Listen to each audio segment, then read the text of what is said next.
십자가를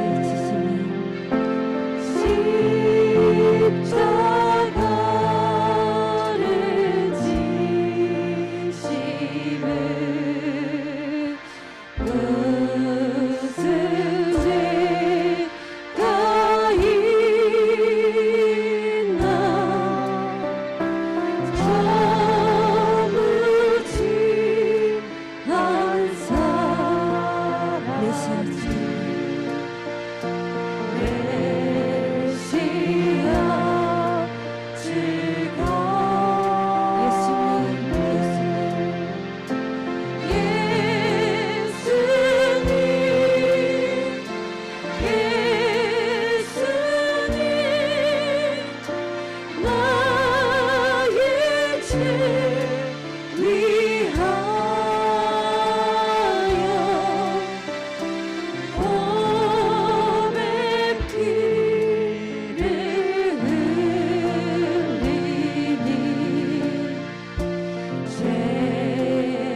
주의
보좌로 나아갈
축원합니다. 이 시간 은혜 받을 말씀을 봉독해 드리도록 하겠습니다. 마태복음 21장 1절에서 11절 말씀입니다.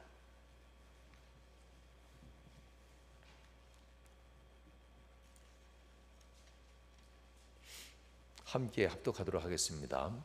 그들이 예루살렘에 가까이 가서 감람산 벳박에 이르렀을 때에 예수께서 두 제자를 보내시며 이르시되 너희는 맞은편 마을로 가라.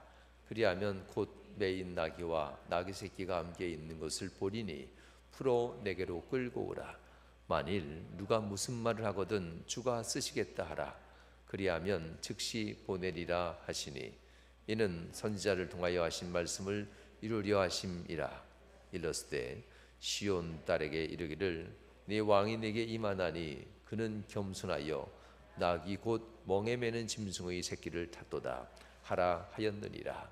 제자들이 가서 예수께서 명하신 대로 하여 나귀와 나귀 새끼를 끌고 와서 자기의 겉옷을 그 위에 얹음에 예수께서 그 위에 타시니 무리의 대다수는 그의 겉옷을 길에 펴고 다른 이들은 나뭇가지를 베어 길에 펴고 앞에서 가고 뒤에서 따르는 무리가 소리 높여 이르되 호산나 다윗의 자손이여 찬송하리로다. 주의 이름으로 오시는 이여 가장 높은 곳에서 호산나 하더라. 예수께서 예루살렘에 들어가시니 온 성이 소동하여 이르되 이는 누구냐 하거늘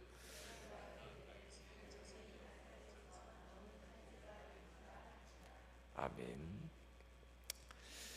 할렐루야. 오늘은 여러분과 함께 귀한 말씀의 은혜를 나누고자 합니다. 이 말씀을 통해서 여러분들의 하나님의 은혜가 여러분 삶에 임할 수 있기를 또한 축원합니다. 사순절 지낸 지 벌써 40일째가 됩니다. 사순절에는 특별한 의미에 있는 날들이 있습니다. 시작하는 첫 번째 날 수요일 날부터 수요일 날 시작합니다. 그 수요일을 기점으로 해서 46일 동안 진행되게 되는데요. 47일째 날은 이제 부활절이고요. 46일 동안 진행되는 동안 6주간이 지납니다. 그래서 6번째 주일을 지나면서 실제로 날짜로는 46일이지만 주일은 사순절의 정신이 아닌 주님의 부활하신 날을 기념하는 정신으로 예배하기 때문에 사순절의 정신에서 사순절 내에 있던 6일의 부활, 6일의 주일은 빼고 나머지 40일 동안은 사순절의 정신을 가지고 살아가게 됩니다. 사순절의 정신을 이렇게 표현합니다. 제의 수요일이라고 표현하는데 쉬라고는 단어를 쓰는데요. 이 단어는 그야말로 재입니다. 재. 불에서 태우고 남은 재를 얘기합니다. 그래서 제의 수요일이라는 표현은 그 재를 갖다 대체 이 사순절을 시작하는 이 첫날 무엇을 사용할까라는 건데요. 이 재는 기독교의 사순절에 있어서 매우 중요한 의식 중에 하나입니다. 성경에서 재는 욥을 우리가 새벽에 이제 읽고 있는데요. 이번 주에 욥기 42장을 이제 마지막으로 읽게 될 겁니다. 42장에서 욥은 하나님을 두 번째 만나게 될 때 욥이 하나님 앞에 재 위에 앉아서 회개하는 장면이 나옵니다.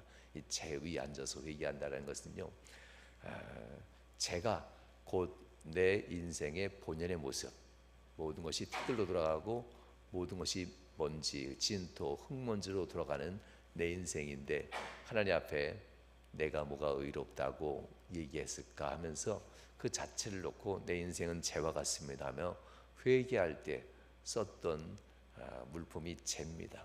그래서 이 재를 뒤집어 쓰기도 하고 온몸에 바르기도 하면서 이 재를 통해서 하나님 앞에 회개의 태도를 보이는 이런 방법으로 재를 사용합니다. 바로 이런 의미로 회개를 상징할 뿐만 아니라 인간은 한없이 연약한 존재를 넘어서 인간은 티끌로 돌아가는 존재를 얘기하는 의미로 사순절에는 재를 첫날 사용합니다. 그리고 첫날 사용했던 재를 끝날까지 잊지 않고 계속 기억합니다. 어떤 이들은 재를 계속 바를 수도 있습니다. 그래서 재의 수요일, 지금은 재가 없는 수요일을 사용하고 있지만 실제로 재의 수요일은 꽤 오랫동안 사용했습니다. 어떻게 하는 거냐면요, 작년, 쉽게 말하면 작년 종려주일, 이 종려주일이죠. 종려주일에 교회에 장식했던 종려나무 가지를 가지를 잘 말려서 준비했다가 다음 해에 사순절을 시작하는 제 수요일 전날 태웁니다.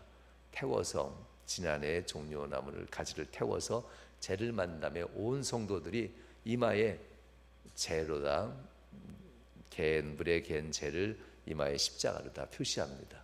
그래서 우리가 하나님 앞에 이렇게 연약한 존재고 회개할 수밖에 없는 존재고 내 인생 티끌로 왔으니 티끌로 돌아갑니다 하면서 창세기에 나온 창세기 3장 19절 말씀, 이것은 하관 예배 때 쓰는 용어이기도 합니다. 이렇게 표현하죠.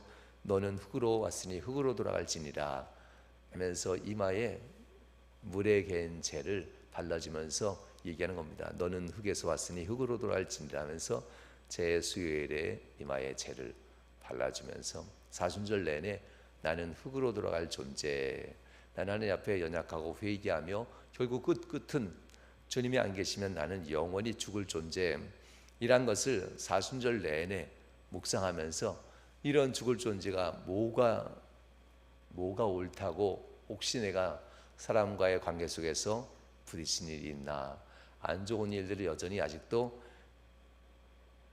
할렐루야 할 얘기가 있으세요?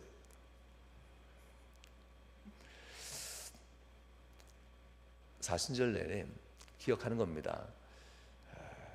내가 뭔가 아직도 회복하지 않은 것이 있는가, 흙으로 돌아갈 존재인데 뭐가 의롭다고 내가 놓지 않은 것이 있을까 하면 사순절 내내 내가 정리하지 않은 것, 바로 세우지 않은 것, 짧은 시간 아니죠. 사순절을 이렇게 진지하게 보내면요 정말 온몸에 진이 다 빠져요. 그래도 중요한 것은 진이 다 빠지도록 정리하고 바로 세우는 일들을 하면 인생이 반듯해진다는 겁니다. 신앙의 인생이 반듯해지면 힘을 얻게 되는 것이죠. 바로 이렇게 하나님 앞에서 사순절은 제의 수요일을 통해서 제를 바름으로 시작해서 그리고 더 나아가 종료주일까지 40일 동안 쭉 가는 겁니다. 그리고 종료주일에 왕으로 오신 주님을 다시 한번 기념하면서 종려나무가지로 장식을 하고 이 장식을 다시 모았다가 1년 동안 내가 얼마나 또한 더러워질까 기억하면서 교회에선 이 나무까지 다시 태워서 다음 해에 제 수요일에 다시 한번 발라준 겁니다. 효과가 1년밖에는 가지 않는가 봅니다. 그런 의미에서는. 그렇지만 너무나 의식에 치우쳤다 해서 현대에 와서는 죄가 없는 제의 수요일, 마음의 죄를 바르는 거죠. 내 심령의 죄를 바르고 내 심령이 기억하라, 내 삶을 깊이 성찰하면서 나는 언젠간 흙으로 돌아갈 존재이고 세상에 주는 영예와 물질과 유혹에 나는 매이지 말자. 혹시 매였다면 다 풀고 가자. 풀고 사순절에 다시 회복하자. 하나님 없이 살 수 없는 연약한 존재고 하나님 없으면 나는 언제든지 무너질 수밖에 없는 존재이다라는 것을 죄가 없지만 스스로 죄를 바르듯 하나님 앞에 기도하는 이 회개하는 시간들이 사순절의 시간입니다. 드디어 종료주일까지 왔으니까 잘 온 겁니다. 이제 앞으로 7일간 고난주간을 이제 오늘부터 시작해서 보내고 나면 영광의 주님, 부활의 주님을 맞이하게 되는데요. 반듯한 모습으로 맞이하면 얼마나 좋겠습니까? 반듯한 모습으로 늘 익숙한 부활주일 말고 좀 지난 40일만큼 더 힘든 일주일 한번 보내보십시오. 더 절제하고 더 구별하고 더 마음을 하나님께 내어드리고 아직도 정리하지 못했던 것, 내 심령이야 내가 어찌할 수 없겠지만 심령이 어쩔 수 없겠지만 내 주변 사람들에 있어서만큼은 내가 정리할 만한 것 다 정리할 수 있잖아요. 정리한 것은 끊어내라는 게 아니에요. 내가 쌓아올렸던 담들을 다 무너뜨리고 주변 사람들에게 허용할 수 있는 건 다 허용해 주라는 의미입니다. 이렇게 해서 우리가 사순절의 마지막 한 주간을 의미 있게 보낼 수 있길 주님으로 축원합니다. 주님께서는 종료주일, 종려나무까지를 흔든다는 것은 무슨 뜻이냐 하면요, 개선장군, 승리하고 돌아온 사람에게 썼던 찬양, 기쁨의 표시이고요, 왕이 올 때 썼던 영광을 표현했던 표시로 이 종려나무까지를 흔듭니다.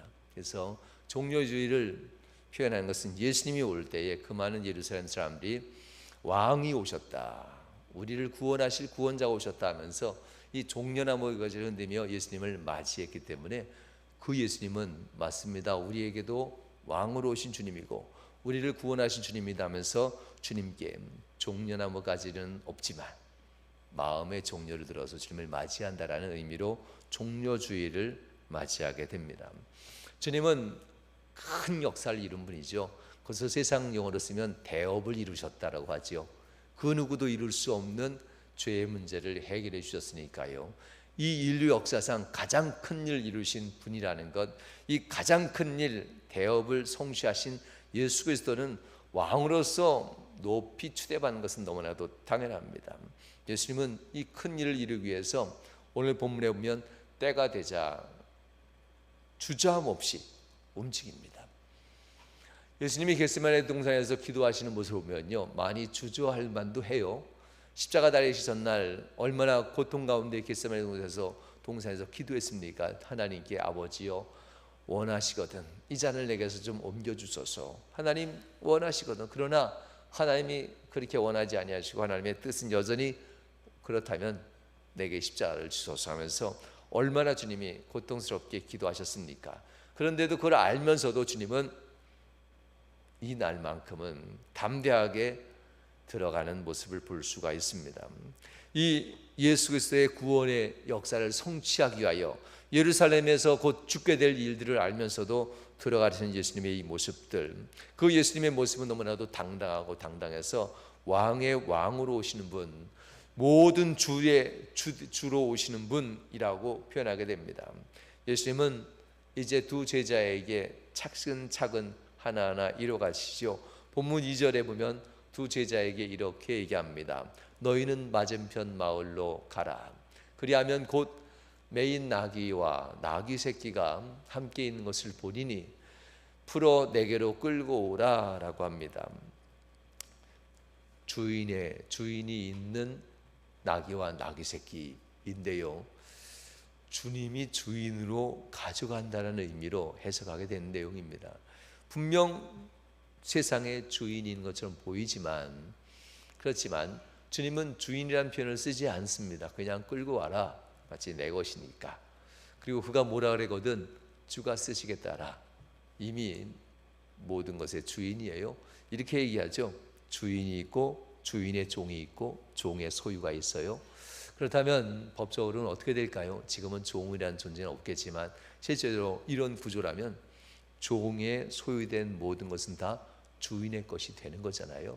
바로 그런 의미에서 예수님이 주가 된다는 것은 우리의 모든 소유의 주가 된다는 의미를 얘기합니다. 그래서 내어주고 싶든 내어주고 싶지 않든 이미 다 주님의 거라는 겁니다. 내가 기꺼이 내어주던 기꺼이 안 내어주던 마음을 다해서 다 내어주던 아예 거부하던 결국은 다 주님의 것이라는 겁니다. 다 주님의 것. 바로 주님은 모든 것의 주인 되심을 오늘 본문에서 우리에게 가르쳐주고 있습니다. 주님은 바로 우리의 인생의 소유권, 사용자가 된다는 것을 오늘 본문은 우리에게 얘기하는 말씀입니다. 주가 쓰시겠다라. 어떤 분은 정말 본인의 집에 주가 쓰시겠다라 가운을 쓰는 분도 있어요. 자기 사업장에도 주가 쓰시겠다라.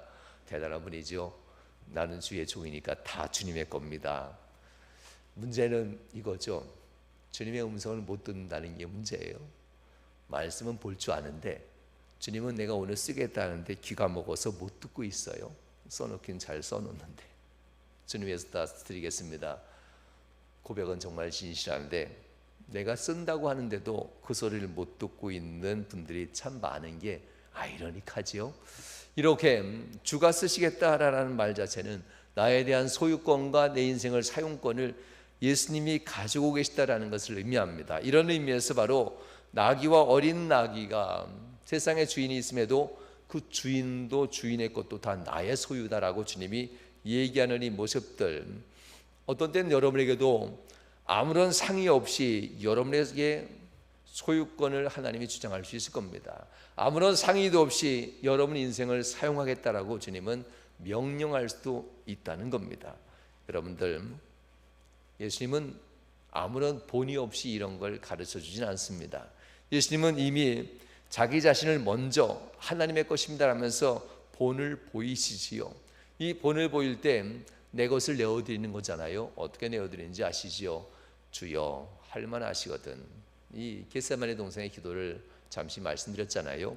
주님이 내놓은 것은 인생 다입니다. 본인의 생명, 본인의 인생 다 하나님이 쓰시겠다면 내가 내놓겠습니다 했는데, 그대로 하나님 아버지의 명령에 따라서 예수님은 세상에서 자기의 젊은 인생을 다 내놓았고 자기의 생명을 내어주시고, 그리고 하나님이 세상 사람들의 죄를 위해서 내 생명을 사용하겠다 하니 자기의 생명을 내놓습니다.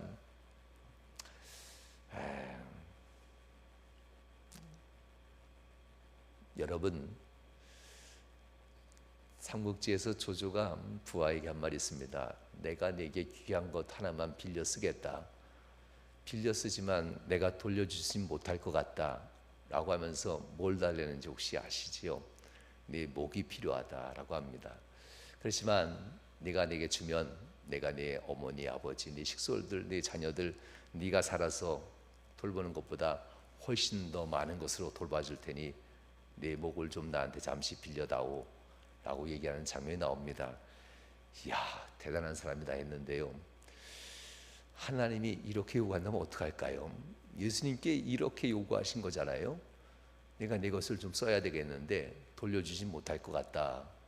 내가 내 생명을 좀 써야 되는데 돌려주지 못할 것 같다. 그렇지만 내가 내 것을 한번 쓰고 나면 이 모든 사람을 살릴 수 있으니 내가 혼자 사는 것보다 모든 사람을 살리고 가는 것이 낫지 않겠느냐 하면서 하시는 하나님의 이 말씀 앞에 주님은 어떻게 행동하셨을까? 조조의 이 병사는 그래도 살려달라고 애걸복걸하면서 끌려가지만 결국은 내놓게 되지요. 그러나 주님께서는 담대히 다 하나님의 겁니다. 다 하나님의 것이지요. 하나님이 명하시면 내놓겠습니다. 내 인생도 내놓고 내 마지막에 내 목숨도 하나님께 내어드리지요. 하나님의 명령 앞에 자신의 생각과 주장을 내려놓고 겸손히 자신의 인생을 내어드리고 자신의 생명을 내어드리면서 우리가 앞으로 가야 될 내어줌의 본을 주님이 직접 보여주신다는 겁니다. 주님은 우리에게 명령하실 때에 본을 보이지 않고 명령한 적은 없습니다. 하나님은 우리가 가지고 있는 것을 내가 가져가야 되겠다. 내 재능도, 내 소유도, 내 물질도 다 내가 한번 사용해야 되겠다. 성도 여러분, 주님처럼 우리도 영적으로 귀가 열려져서 못 들으면 참 답답하지 않겠어요? 억지로 뺏어가는 것만큼 괴롭고 힘든 것 없잖아요. 기꺼이 내드릴 수 있는 영적인 귀가 열릴 수 있기를 부탁을 드립니다. 우리도 이렇게 주님이 가져가야겠다라고 얘기할 때 그때 우리도 주님처럼 원하는 것을 내어드리고 보내드릴 수 있을까? 만일 누가 무슨 말을 하거든 주가 쓰시겠다 하라. 3절 말씀이죠. 그리하면 보내리라. 즉시 보내리라. 하나님의 소유권을 인정하는 사람들의 모습입니다. 주님의 소유권을 인정하고 다 주님의 것이죠 라는 것을 인정한 사람은 주가 쓰시겠다라고 하면 필요합니다. 교회가 필요합니다. 헌신하십시오 라고 얘기하면 주가 필요하다는데 내어드리고 쓰시지요 라고 하는 말이 나온다는 겁니다. 주님이 나의 주권, 주인이라는 것을 고백하는 사람은 이렇게 행동한다는 거지요. 오늘 본문에 나온 이 사람은 과연 이렇게 행동합니다. 주님은 우리의 모든 것의 주로서 이 사람의 것이었던 나귀에 대해서 너도 나의 것이고 나귀도 나의 것이다. 내 것을 달라는데 했더니 당당하게 주장했더니 주님 앞에 이 사람도 역시 기꺼이 내놓고 하나님 앞에 영광 돌리는 모습을 보게 됩니다. 그러나 이것은 이미 주님이 하나님 앞에서 본인의 인생과 본인의 생명을 내놓으시면서 기꺼이 내놓으시면서 너희도 이렇게 하나님 앞에 소유권에 대해서 하나님 앞에 내어놓을 수 있어야 한다라는 이야기입니다. 그가 선택한 것은 다르셨습니다. 분명 그는 많은 것이 다 그의 소유였는데 두 번째 예수님의 선택은 어린 나귀 새끼였습니다. 나귀 새끼, 어린 새끼잖아요. 어린 나귀 1년 같았을까요? 아직도 애미가 딸려있는 어린 나귀를 선택하시고 이 어린 나귀를 타고 입성하기 위해서 주님은 나귀를 데려오라라고 선택하는 말씀을 볼 수 있습니다. 오늘 본문 5절에 보면 이렇게 나옵니다. 내 왕이 내게 임하나니 그는 겸손하여 나귀 곧 멍에를 매는 짐승의 새끼를 탔도다라고 표현합니다. 두 번째, 우리에게 가르쳐 주는 것이 있습니다. 겸손입니다. 겸손이 빠진 순종은 순종이 아니라는 거죠. 있을 수 없다는 겁니다. 사람들 앞에서 겸손이 빠진 순종은 자랑이 들어가죠. 겸손이 빠진 순종은 자기의가 들어갑니다. 겸손이 빠진 헌신, 내어드림은 자기를 높이는 자존심이 꼭 들어갑니다.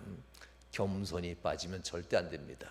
두 번째, 왕으로서 오신 예수님은 우리에게 겸손을 가르쳐 주시는데요, 예수님에게 어울리는 말을 항상 왕이나 장군들이, 대장군이 타는 말들은 하얀 백마, 준마입니다. 정말 위풍당당한 말들, 가장 강한 말, 가장 멀리 달릴 수 있고 가장 빠른 말, 가장 힘이 센 말을 왕이나 이 장군들은 타게 됩니다. 그래야 훨씬 더 전력이 강해지기 때문에 그렇습니다. 그런데도 불구하고 예수님은 가장 작은 말 중에, 나귀 중에서도 가장 어린 나귀를 고르시고 가장 볼품없는 어린 나귀를 타고 입성에 가시는 모습을 오늘 성경을 통해서 볼 수가 있습니다. 물론 요한계시록엔 예수님을 이렇게 표현합니다. 백마 타시고 오시느니, 왕이 타는 말, 그리고 장군, 대장군이 타는 말을 타고 오시느니라고 19장, 요한복음 19장, 요한계시록 19장 11절에서 얘기합니다. 이렇게 얘기하죠. 또 내가 하늘이 열린 것을 보니 보라, 백마와 그것을 탄 자가 있으니 그 이름은 충신과 진실이라. 그가 공의로 심판하며 싸우더라. 이렇게 표현합니다. 성도 여러분, 훗날 심판을 위해서는 말을 타고 오실 겁니다.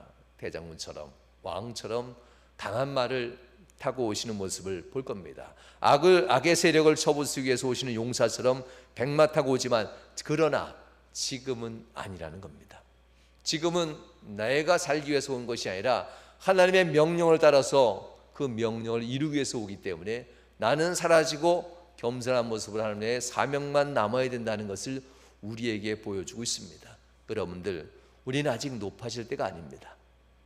우리는 아직 주님 나라 가서 주님이 면류관을 줄 때야 내가 그때 높아지면 됩니다. 영광 가운데 주의 자녀의 위치로 높아지게 되는데, 여기에서 자꾸 높아지려고 하면 안 되겠지요.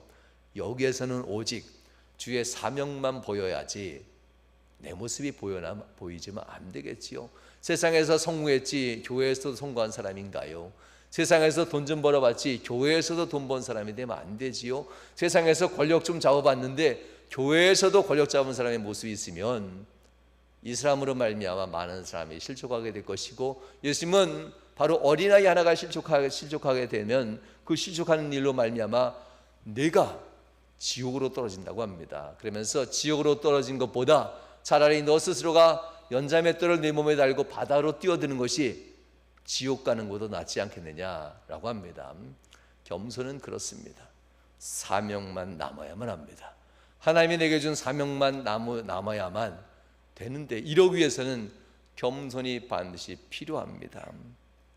볼품없는 나귀, 그것도 나귀의 어린 나귀 새끼를 타고 자신을 낮추는 이유 단 하나, 하나님의 사명만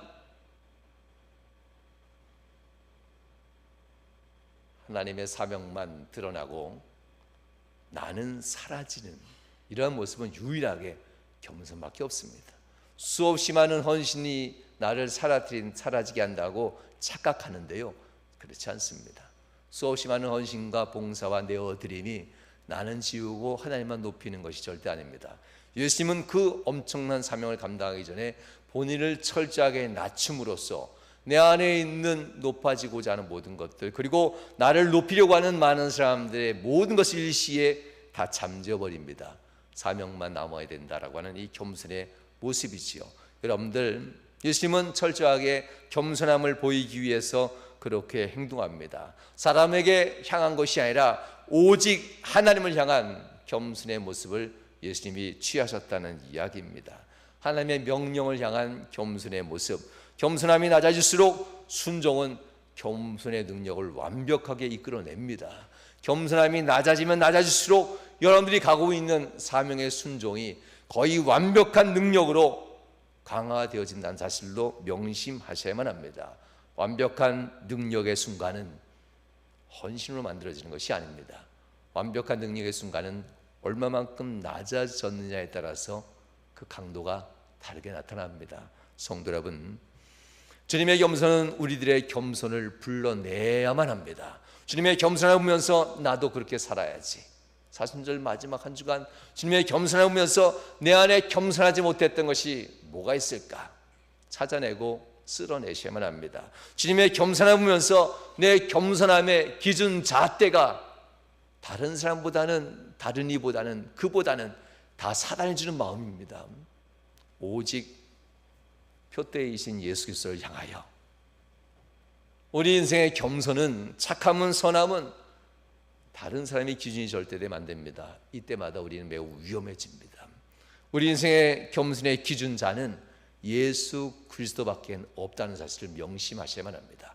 예수님이 내 삶의 겸손의 항상 표대의 기준자가 돼서 내 인생의 하나님 앞에 높아지려 할 때마다 낮추고 겸손함으로 주님이 가장 낮고 천왕까지 내려갔다는데, 주님도 그렇게 하셨는데 내가 뭐 이 정도 못 참나? 못 참으실 거예요? 내가 이 정도도 못 참나? 아멘. 겸손은 어디까지 해야 될까? 낮춤은 어디까지 할까? 겸손엔, 주님이 보여주던 겸손은 순종으로 완벽한 능력을 이루어내셨습니다. 주님은 단 한 번의 죽음으로 모든 사람의 생명을 구원하셨도다. 또다시 죽을 필요가 없어요. 왜냐하면 완벽히 낮아지는 겸손함의 순종을 보이셨기 때문에 예수님은 그 어떤 불의한 마음 조금도 없고, 자신의 안타까운 마음, 자신의 교만한 마음 전혀 없이 정말 깨끗한 마음으로, 겸손한 깨끗한 마음으로 사명 감당하기 때문에 남는 것은 오직 완전한 능력밖에 남지 않았다는 겁니다. 여러분들의 순종도 그렇게 정말 맑은 모습 가지시길 주님으로 축원합니다. 맑은 모습. 여러분의 헌신과 여러분들의 애쓰고 수고했던 모든 것들이 가만히 항아리 속에 물을 담궈 놓으면 물이 지저분한 것이 가라앉잖아요. 아무리 깨끗해 보여도 세상 물에 지저분한 것은 가라앉습니다. 그러나 가라앉다는 것은 그만큼 겸손하지 못했다는 거지요.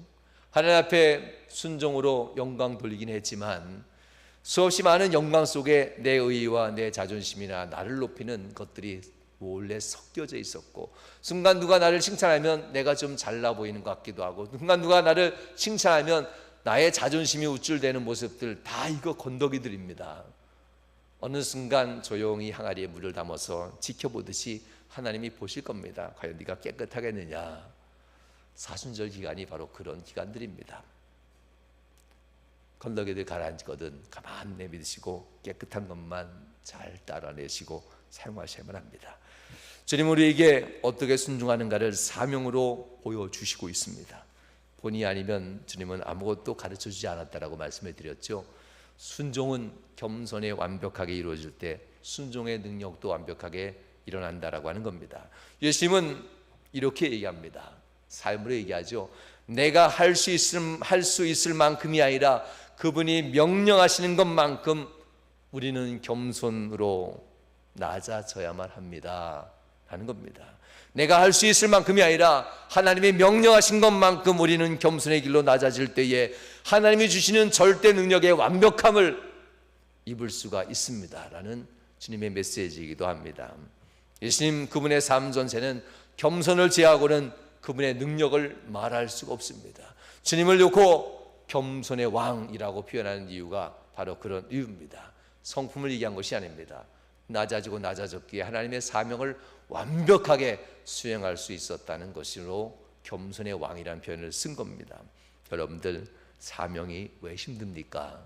하나님 앞에 낮아지지 않았기 때문에 그렇습니다. 왜 직분이 힘듭니까? 솔직히 보십시다. 하나님보다 내 것을 더 사랑하는 것이 있기 때문에 그렇습니다. 하나님이 정말 위대하시고 위대하신 하나님 말고 무섭고도 무서운 심판의 하나님이라는 것을 우리가 안다면은, 정말 안다면은 사랑의 하나님 말고 사랑의 하나님은 무서울 수가 없죠.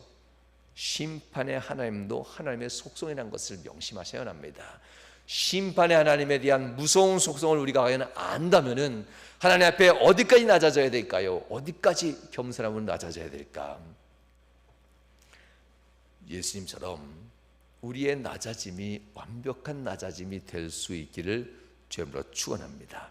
빌립보서 2장 6절로 7절 말씀에 바울은 예수님의 겸손을 이렇게 표현합니다. 그는 근본 하나님의 본체이시나 하나님과 동등됨을 취할 것으로 여기지 아니하시고 오히려 자기를 비워 종의 형체를 가져 사람들과 같이 되었다라고 얘기합니다.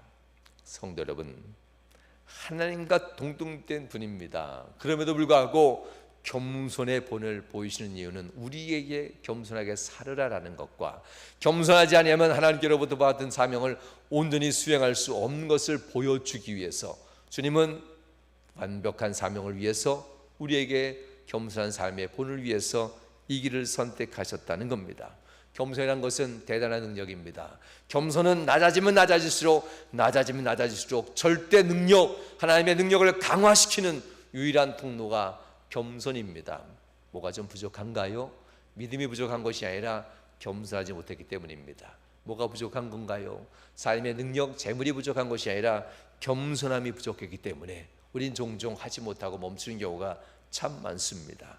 겸손으로 몸을 낮추었기에 예수님은 그 모든 능력을 감당했고, 겸손으로 몸을 낮췄기 때문에 하나님이 명령하신 것, 곧 세상의 모두를, 그리고 지금 이 자리에 있는 우리를 지옥의 저주에서 영생으로 우리를 살려낼 수 있었던 은혜는 자신을 낮추시고 죽기까지 순종하셨던 겸손한 자세에서 나오고 있다는 것을 우리는 너무나도 잘 알고 있습니다. 여러분, 우리가 그분의 제자입니다. 그래서 목사가 됐고 장로가 됐고 권사가 됐고 집사가 됐고 선교회장이 됐고 칠부 부장이 됐고 속장이 됐고 부속장이 됐고 맡은 바 임원이 됐습니다. 주님의 제자이기 때문에 시키라니까 하라니까 했죠. 어느 나라 사람인가요? 우린 주님 아래에 있다면 시키라면서 했지만 결국 하나님의 질서 속에 들어간 겁니다. 누가 자꾸 내게 권면해서 나는 그 자리에 들어갔지만, 그렇지만 일단 들어간 이상 하나님의 질서 속에 들어갔다는 겁니다. 목사도 장로도 권사도 집사도 선교회장도 칠부부장도 속장도 부속장도 각각 임원들 누가 시켜서 한 것 같지만 실제로 받아들이는 순간 여러분들은 하나님의 질서 속에 들어가 있다는 것을 명심하셔야만 합니다. 주님의 제자라면 주님이 명령하신 것 다 내 거야, 다 내 것이야. 나의 소유권, 내 안에 나의 소유권이 있고 나의 주도권, 내 인생에 나의 주도권이 있어. 내가 언제든지 쓰겠다 하면 너는 내놔야 될 것이고 내가 언제든지 사용하겠다면 나는 너를 사용하게 될 거야. 강력하게 강한 손으로 붙잡고 사용할 수도 있고 자원하는 마음으로 기쁘게 사용되어질 수도 있는데 나는 사용하게 될 거야. 첫 번째 주님의 사용권과 나의 주권을 얘기하셨다면, 두 번째는 하나님 앞에 사용되어질 때, 두 번째는 사명의 길에 있어서 겸손함에 대한 말씀을 했다는 겁니다. 겸손함으로 한없이 스스로를 낮추고 낮아져서 종의 형체, 가장 낮은 형체로 예수님이 순종의 길을 갔던 것은 그래야만 사명만 온전히 남기 때문에, 주저하지 아니하고 하나님이 나를 인도한다는 가장 능력으로 온전히 사명만 남고 마다하지 않고 다음 일을 염려하지 않고 다음 일을 걱정하지 않고 내일 자세도 걱정하지 않고 오직 하나님께 다 맡기고 순종할 수가 있었기 때문에, 그래서 나는 여기까지 왔다라는 겁니다.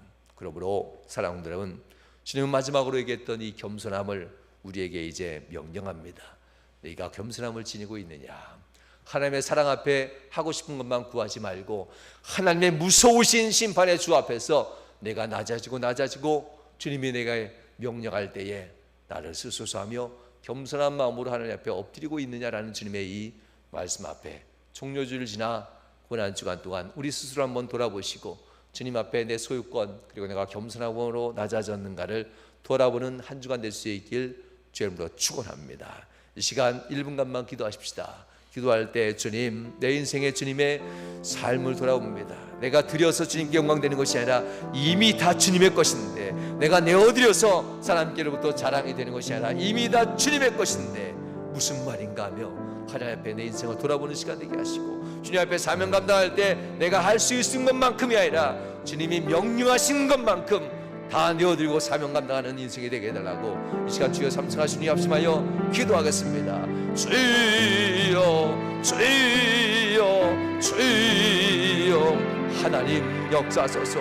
하나님 은혜 더하여 주옵소서. 하나님 인도하여 주시옵소서. 주의 권능과 주의 은총으로 사람 모든 성도에게 은혜 더하시고 복을 더해 주시옵소서. 오늘도 주님 앞에 부르짖어 기도합니다. 주가 쓰시겠다는데 하나님 아버지가 귀가 영성의 귀가 먹어서 하나님 아버지 주의 음성 듣지 못합니다. 입으로는 다 주님의 것이라고 얘기하고 입으로는 다 주의 것이라고 말하면서 우리의 귀가 너무나도 하나님 아버지 들리지 못해서 주님이 오늘 쓰시겠다는데, 주님이 내가 너를 사용하겠다는데 못 들은 척 하는 건지 안 들은 건지 우리가 알 수 없이 하나님 아버지 움직이지 않습니다. 주님 아버지 남은 40년의 일주일 동안 주님 앞에 내 귀를 청소하게 하시고 내 영성의 귀가 열리게 하시고 주가 쓰시겠다는 이 음성이 들려지게 하여 주옵소서. 주가 쓰시겠다는 이 음성이 들려지게 하셔서 우리가 마음으로 하나님 앞에 헌신했던 것, 주가 쓰신다면 다 내어드리겠다는 이 고백의 심령들이 하나님 앞에 열려지게 하여 주시옵소서. 주한 사명 감당할 때 하나님 아버지 주님 앞에서 겸손함으로 낮아져서 하나님 아버지 겸손하게 낮아져서 내 이름 속사는 지워지고 오직 주님의 사명만 남게 하시고 내 인생의 아름다운 지워지고 오직 주님의 사명만 남는 성도의 인생 되어서 하나님 아버지